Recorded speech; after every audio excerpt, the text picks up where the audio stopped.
Welcome to the Aging Boomers. I'm your host, Frank Sampson. And of course, on this show, we discuss so many of the items and issues facing boomers, which I fall into that category, their parents, and what we know as an aging population.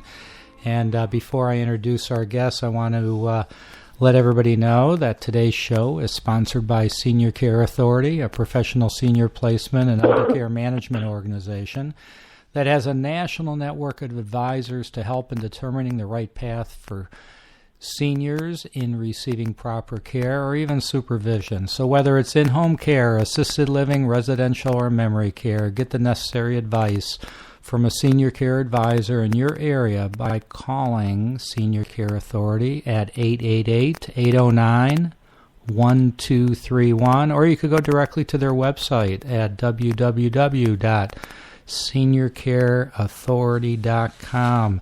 And I just want to, again, thank everybody for all their support. Our listeners are just growing and growing each and every day, and that was the whole purpose, is really just to help educate everybody on so many of the issues. So whether you've gone to iTunes, iHeartRadio, downloaded our free apps on, or our app on your Android phone or iPhone, or gone to our website at agingboomers.com, I want to thank you. We really appreciate it, and thanks for your great comments. So I want to introduce our guests. When I just had my radio show, I interviewed him. It's been it's got to be a few years, but I'm very excited to have him back. Dr. Eric Freitag is a licensed clinical psychologist, board-certified neuropsychologist, and a qualified medical examiner. His clinical expertise includes assessment and treatment of dementia, traumatic brain injury, and sport concussion. He is the founder and executive director of the Mount Diablo Memory Center in Walnut Creek, California. Dr. Freitag is a graduate of the Wright Institute in Berkeley. He completed his postdoctoral training at the Hume Center in Concord, California, and a 2-year postdoctoral fellowship at the Marin Neuropsychology Center in San Rafael, California, working extensively with patients with traumatic brain injury and older adults with memory disorders. He is a diplomat of the American Board of Professional Neuropsychology, member of the American Psychological Association, Division of Neuropsychology, National Academy of Neuropsychology, the California Brain Injury Association, and immediate past president of the Northern California Neuropsychology Forum. So, Dr. Freitag, welcome to the Aging Boomers once again. It's been too long. Thank you very much. Happy to be on your show. After reading all that, I got to take a breath here. So, no, it's great. It's you got some wonderful credentials, and we're honored to have you on the show. So, we're going to talk today about the subject of brain capacity. And I was doing a little research. I know you got to be careful what you read on the web, you know. But one thing there was articles written about that humans only use 10% of their brain's capacity. So I want to ask you: is that a myth, or is there anything true about that statement? Well, it's a nice myth for Hollywood. I think there was a movie out with Scarlett Johansson recently, where the whole premise was that Scarlett's character learned how to use the full capacity, the quote full capacity of her brain, and of course she had magic or mystical powers. But it is indeed a myth. We use our whole brain, and our brains, works as a whole unit. We don't just use 10% or 5%. We use our whole brain. Now, certainly, different brains have different skill sets and capacity. We're not all Albert Einstein, but it's not that Albert Einstein used more of his brain than the rest of the population. It was just that he had a different level of intellect and skills that he was genetically endowed with that made him so brilliant. So when we talk capacity, what's the best way to define that? I mean, how do people really understand what capacity is? Yeah, I mean, when we're talking about capacity from a clinical and also from a legal construct, the basic definition of capacity is the ability or power to do, experience, or understand something. And how I look at capacity as a neuropsychologist and evaluate capacity, it's not a unitary construct. It's just not one thing. And sometimes I'll get referrals from the court or from an attorney or from a case manager, and it will say, does this patient have capacity? And I kind of scratch my head because it's capacity to do what? So for a lot of older adults, there's many different types of capacity that are their own separate skill set. There's capacity to make medical decisions, capacity to make financial decisions, what's called testamentary decisions, so ability to make a will or an estate plan. There's a capacity to participate in research. And there's also lifestyle capacities, like driving, for example, is a big one. That is a capacity to operate a motor vehicle. And I commonly have to discuss this with patients. Capacity to live independently. Another interesting capacity, especially with older adults who may have dementias, is capacity to enter into a sexual or intimate relationship.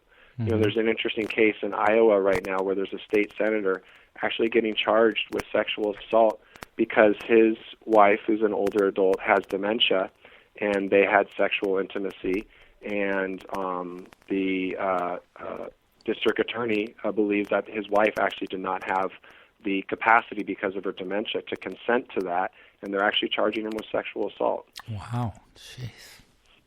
That's wild. It's a very interesting case from our field, especially as neuropsychologists that work in this area. Be interesting what comes out in that case. Yeah. So, like you said, when you get contacted by attorneys or case managers, etc., are they usually looking to say, "Hey, is my client able?" Are they usually looking to say, are they able to make decisions on their own? Is that really what they're looking for most of the time? Well, it depends. To provide a little context, we know that the population of older adults will nearly double within the next 30 years. Mm-hmm. So out of the older adults and the baby boomers, there will be up to 30% of households, there will be a transfer of wealth from one passing generation to the next. And with that transfer of wealth, there's going to be a lot of cases where people claim that the individual lacked the capacity to make decisions for themselves, either within their will or estate plan, or they lack the ability to make financial decisions for themselves. And I was interested to learn that 1 in 9 seniors actually report being financially abused. And I would imagine that number is exceedingly low than the reality, because a lot of people probably don't report it. I agree. I think that's a low number. Yeah. The average loss of someone who has been financially abused is just under $100,000. So I find a lot of the cases that I receive that are more of a legal framework are around that issue. Does the senior have the ability to make financial decisions? Does the senior have testamentary ability? Can they determine who they want to leave their estate to? Is the senior being unduly influenced? And that's another major issue that seniors have to face today, and that we are commonly asked to evaluate, is someone subverting, not only an older adult, but adults as well, are someone subverting their will to so they can profit off of taking advantage of that person. And those are just a few of the things from a legal standpoint that neuropsychologists are often asked to evaluate. And then certainly within the clinical realm, I'm commonly working with seniors and their families about issues around driving. Should they be continuing to drive? And then also the ability to live independently. Right. So, as far as, I mean, and maybe this is going to get too technical, but maybe you could help us average people to understand. How do you evaluate this? How do you evaluate what someone's capacity really is? Well, the first thing that I look for is what exactly is a referral question. So what is the referral source asking for? And, I went over that list of different types of capacity questions. Right. And then there's no one single test that can show whether or not a person has capacity. When I evaluate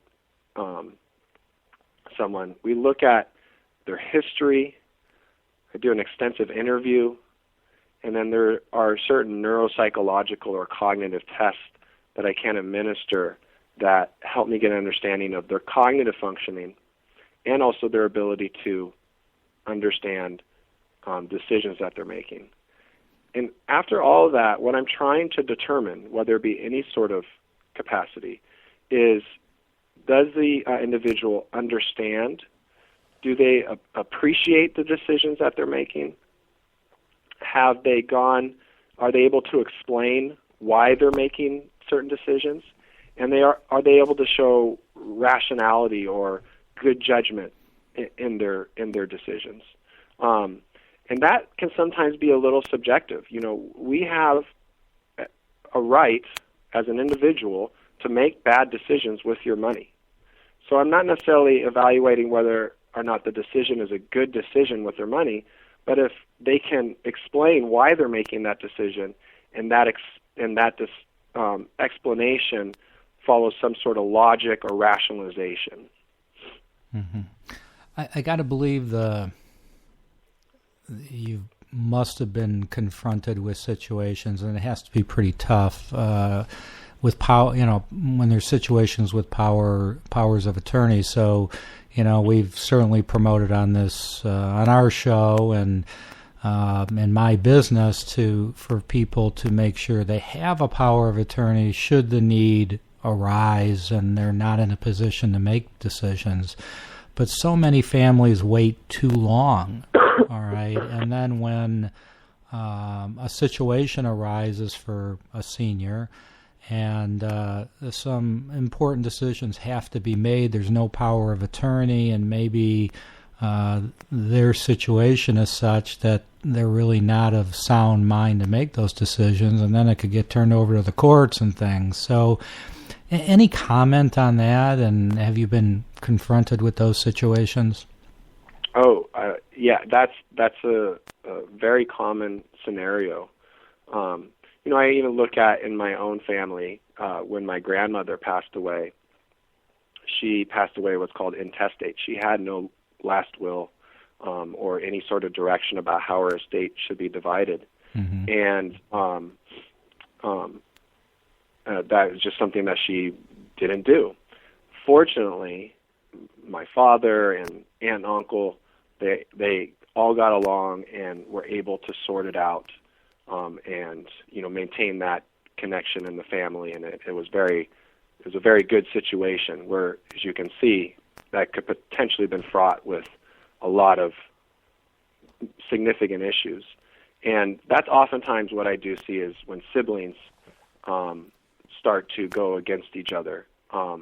Also very common is in split families, or when there's a divorce situation and kids are from one family, and then there's a remarry and you have new spouse and new stepchildren. I had a case last year where it was a new wife. They had been married for several years, but mm-hmm.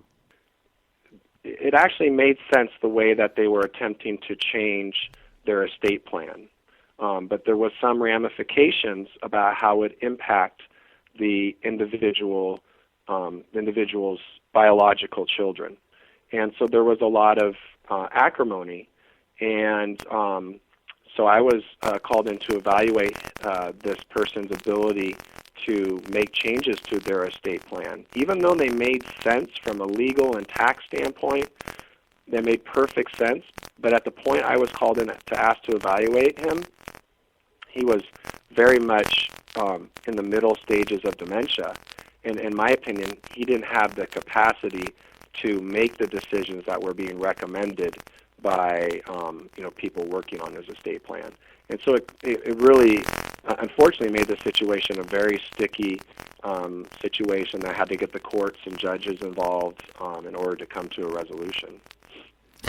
For a family, to the family and and the individual, let's say senior, to make a decision to even come in to see someone like you to be evaluated, would you say that those that wait too long, and maybe should have done it sooner? Do you think it's more families being in denial that something's going on with a loved one, or more the senior themselves going, hey, I'm fine, I don't need to go see anybody, or is it kind of the combination of both? Yeah, I mean, it's all of the above. I've listened to previous podcasts that you've had, where you've brought on people to talk about, planning for the future, planning for estates, and making sure that financially they're able to live out their life, and talking about when you die and how you foresee that working with the family and dividing up your estate and making those plans is not a very comfortable discussion for a lot of people. In my opinion, that's one of the greatest gifts that a passing generation can give to their children and other family members they leave behind, is a very solid plan as far as how they want their affairs and estate to be handled. Yeah. And you mentioned a term I've read called, undue influence. All right. And I'd like you to just expound upon that. What do you mean by undue influence exactly, and how can that be addressed? Well, so undue influence is when an individual works to basically subvert the will or the decisions of another individual, and that this influence is based on either their special relationship with that individual, and that's usually a relationship of confidence or trust. It can be based on the individual's susceptibility.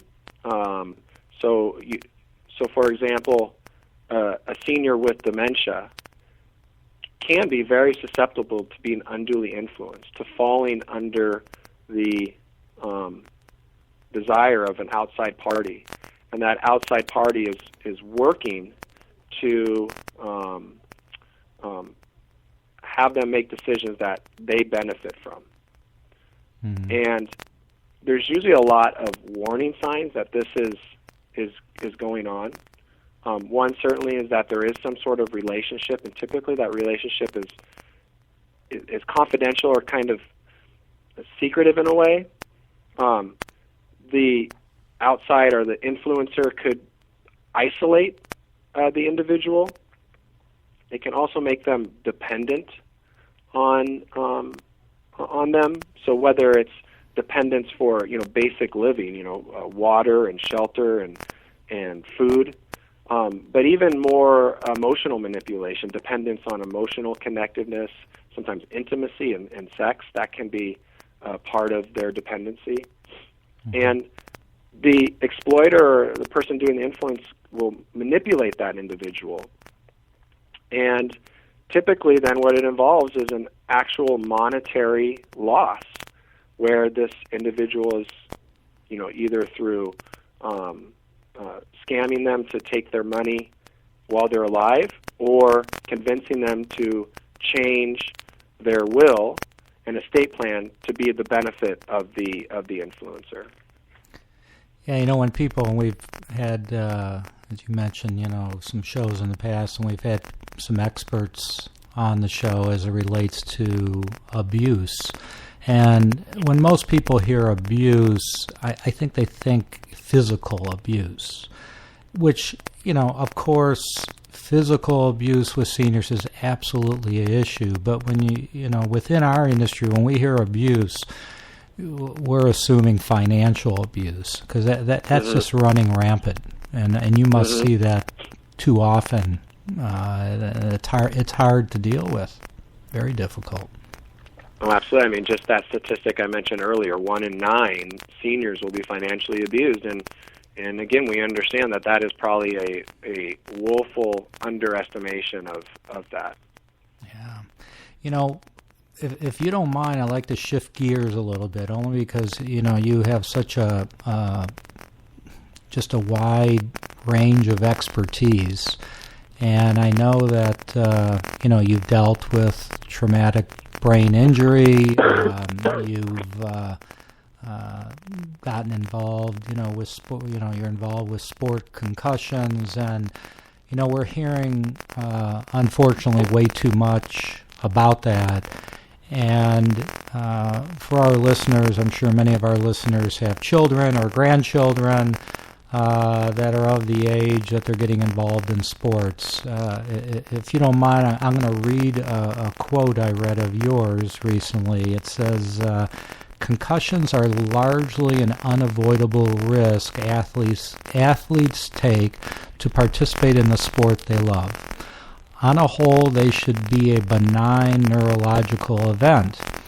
What is a big deal is how we manage these injuries. So I'm going to put you on the spot here, okay?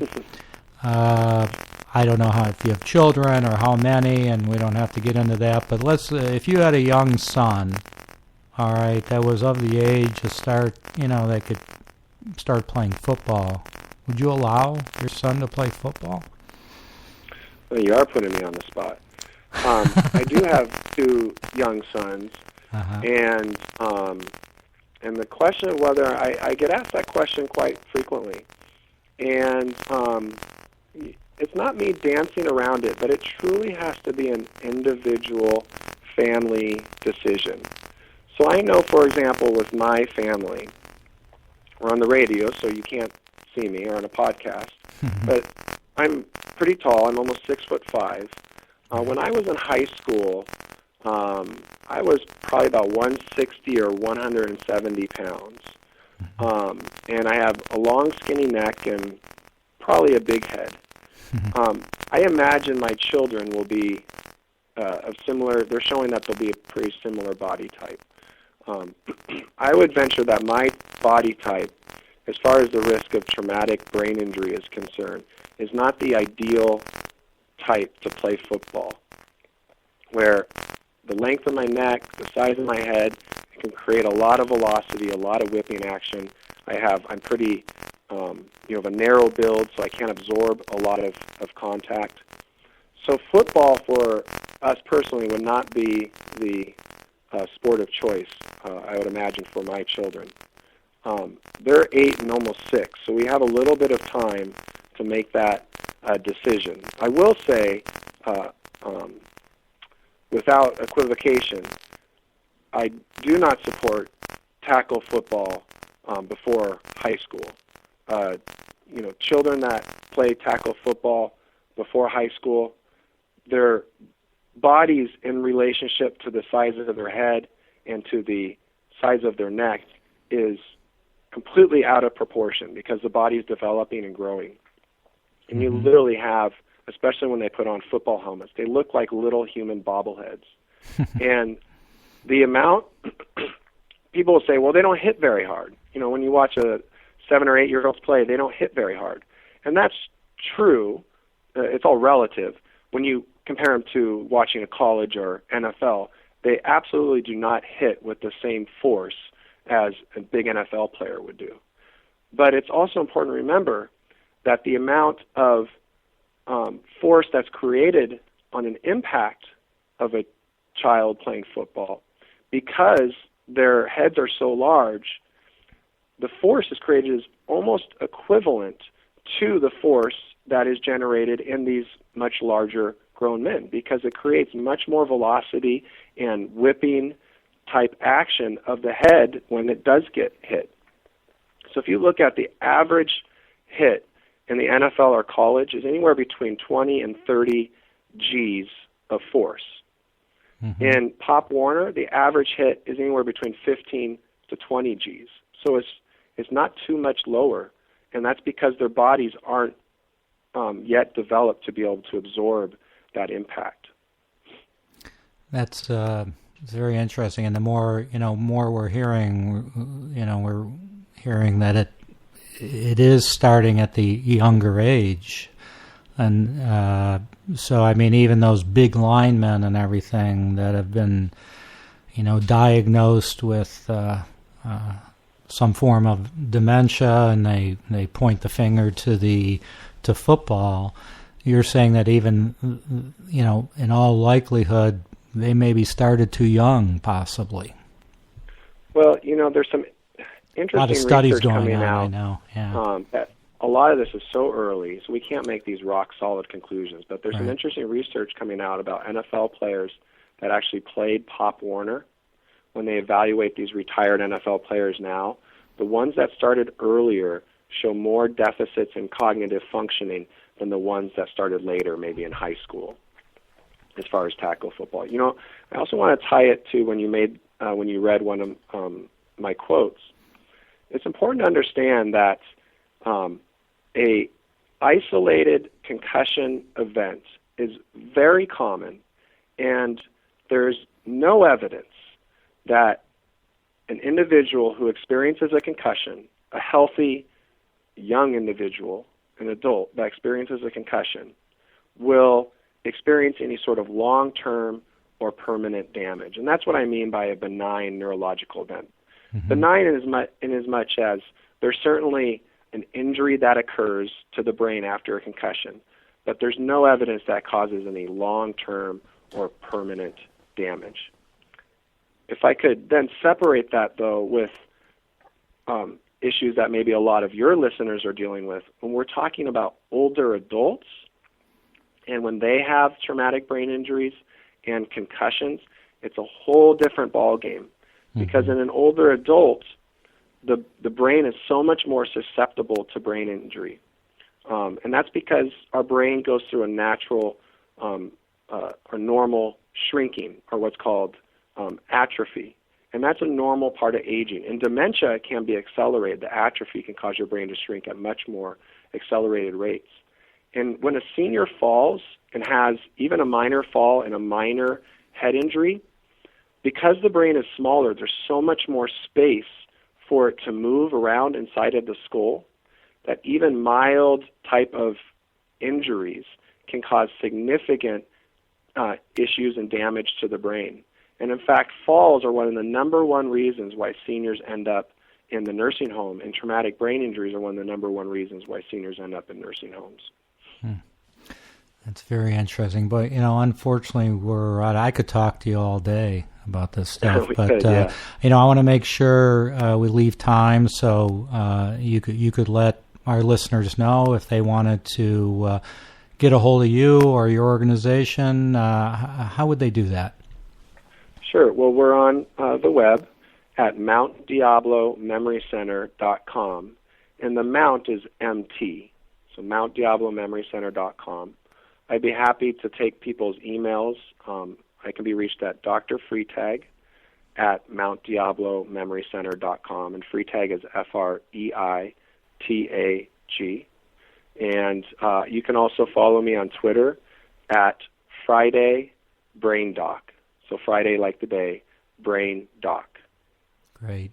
Well, thank you so much for joining us. I'm gonna definitely have you back sooner next time, because this is a subject matter that just continues to need more and more education, and I'm sure you can enlighten our listeners on this subject matter. So thanks so much for joining us, Dr. Freitag, and I want to thank all of you again for joining us, and thanks for all your support. And everybody be safe out there, and we'll talk to you all soon.